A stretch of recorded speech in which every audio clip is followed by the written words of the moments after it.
Today is Monday. It's finally snowing heavily here in Toronto. I took the wrong train, but that's okay because I get to see a random stranger dancing.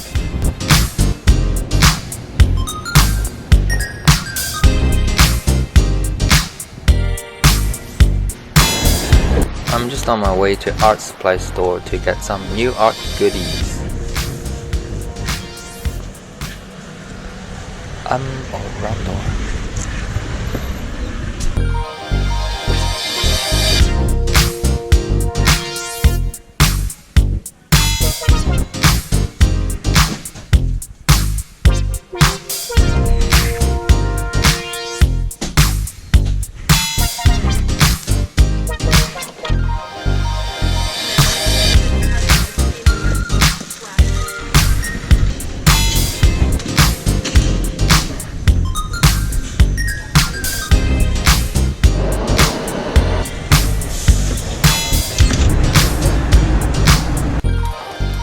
New art goodies I picked up are 2-hole pencil sharpener, blending stump or blending tortillon, pen pastel knives and covers, pen pastel shades, clear gesso, and Stillman and Birn Beta Series wire bond sketchbook. The page is 270 GSM. Damn, she's thick! And smells good. Okay, let me try out these new goodies. I also just got these Winsor and Newton charcoal pencils a couple days ago.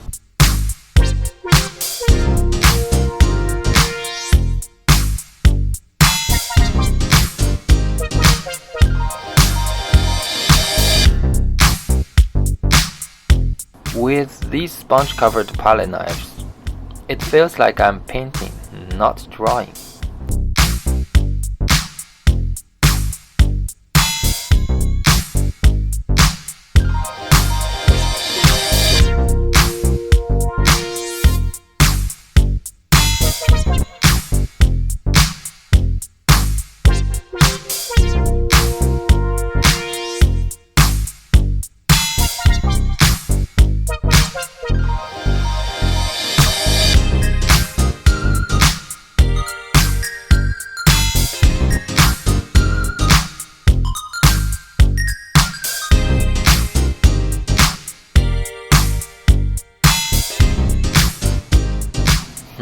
Not too bad. It's Tuesday. I'm going to study Peter Paul Rubens' painting today.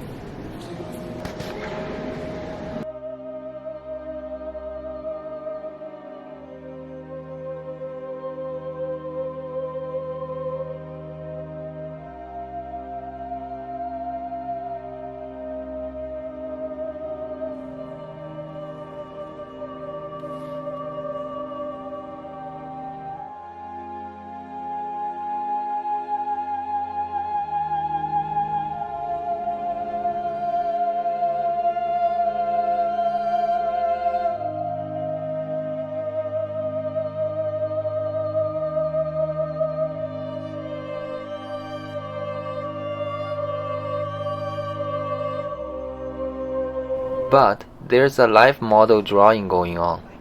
I can't miss that because it's free. I will come back for Rubens' painting study again tomorrow. Tonight, I'm just going to have a quick drawing study with some leftover memories from the daytime and photos I took.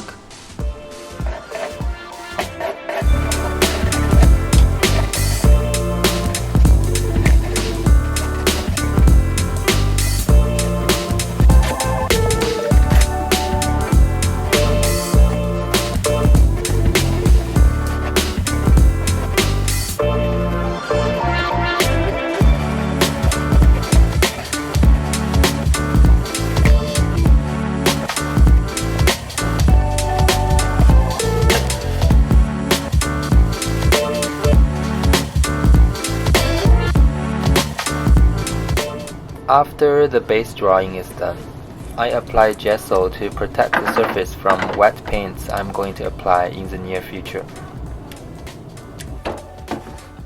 The transparent gesso works wonders. I tested it both on cheap Dollarama, wood panel, and on paper.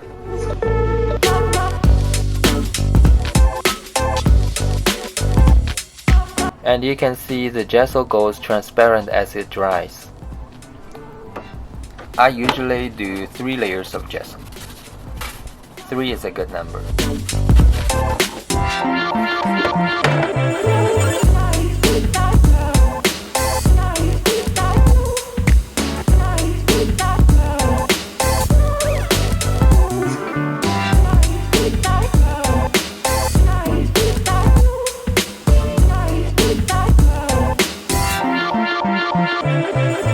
Alright, today is Wednesday. I'm going to draw a whole day today and I'm excited. I took a very close look to each paintings again and a study drawing of the angel from the original Rubens painting, The Annunciation. And torso drawing study of a guy throwing a baby from the masterpiece, The Massacre of the Innocents. A truly horrible, horrible scene. And Bernini's sculpture, bust of Pope Gregory XV.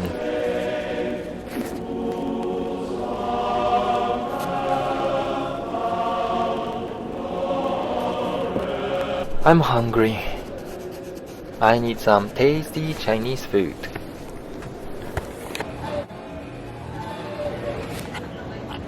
Back to the Pope.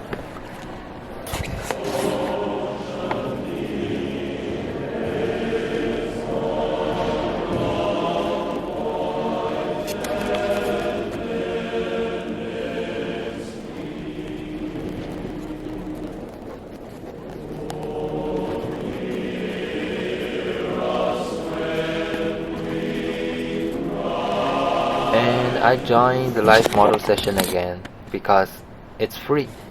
Duh. And I need more practice.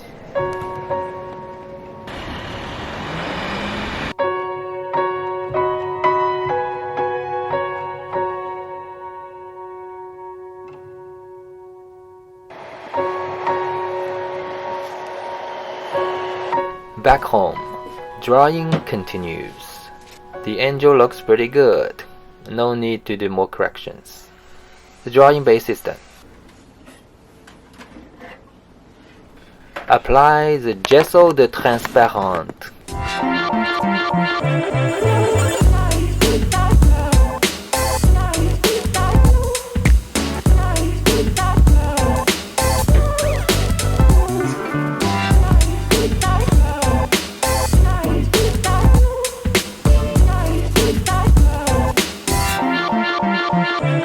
Now, the Pope drawing needs a lot of work.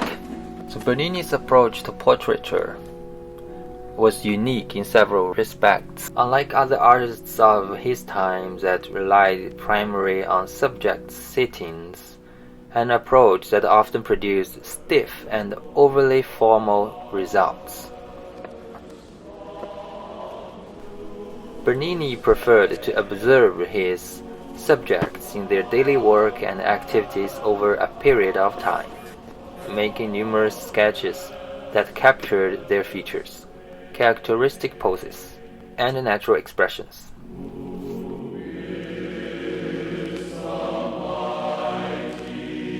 The Pope's head is bowed, as if weighted down by his cope, symbolic of the weight and responsibility of his office, and perhaps his age. His eyes are raised, creating soft wrinkles across his forehead. His gaze is steady and far-reaching, focused beyond the viewer toward eternity. And that's what I want to capture as well. So you see, I spent a long time correcting and try to convey this gaze. Bernini did this sculpture when he's only 24 years old. It's brilliant. Brilliant, brilliant, brilliant.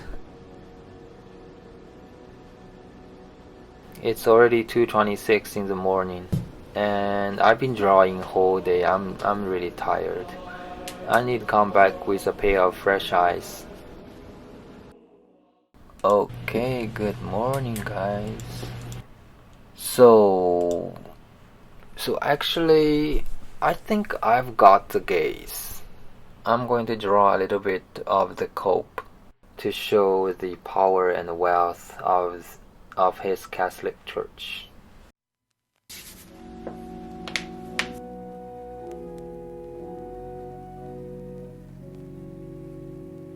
So these are what I did in the live model session. 4 minutes. And this one probably a bit longer, can't remember, probably like 10 minutes. Immediately you notice this one is much darker. Because the first time I was there I used the pencil they provided, which is a 4B.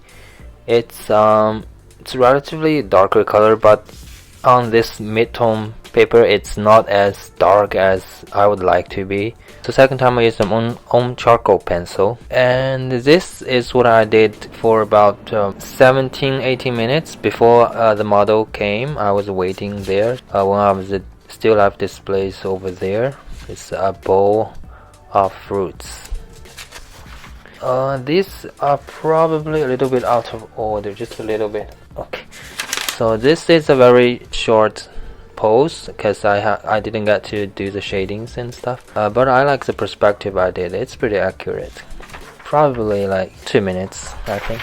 Here I decided zoom into a certain part of the thing, and yeah, this one is he on the back. This pose also wasn't very long, probably around 2 minutes. It's alright. Okay, so this pose I start to realize something. Like I'm not happy with the result I get. I think I shade too much on the skin. So let's see.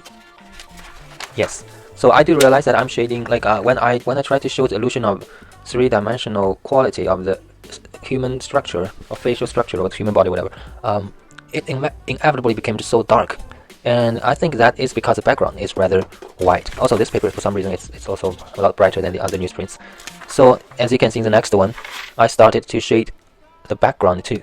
So, the skin or the face, the body, the shades on there will not appear as dark, will appear more normal. Because, you know, color and bright and shadow is all relative to each other. And this one is a decent amount of time. I quite like this one, actually. And then I start to realize something again. My portrayal of his face is not too accurate. I then realize that I often get busy with the whole thing, and I'm just going all over the place and doing quick cover overs, but also my eyes are all over the place. I really need to focus on certain areas and try to get it right. Because when you're all over the place and then just try to rush it in, the proportion will inevitably off a little bit. The proportion for me is kind of okay. It's more of the light and shadow areas. Like some places I go way too dark, some places it's not bright enough. So the value is not that accurate for me in my case. And here, so I try to adjust. After I kind of realized that, and I started to focus more on certain areas, then try to cover the whole composition. So here you see I try to show the light and shadow, like the contrast. Also, I'm still experimenting, and it works definitely. Like after I darken this part, the face will not appear as dark. Whereas if there was no such shading, quick background shading here, the face will just appear to black. This is the last one I did, and also the one that I'm most pleased with, because I was able. First of all, the model did a great job, and I think he stayed a bit longer in this one as well. And this is one of the biggest lessons, or the thing I realized through these 2 live model drawing sessions, is you need to slow down. Okay, I was just rushing over the places, and once I just slow down my pace, like you don't have to get everything, or you don't have to. It's not a competition. You need to do the areas you decide to do, and make them accurate.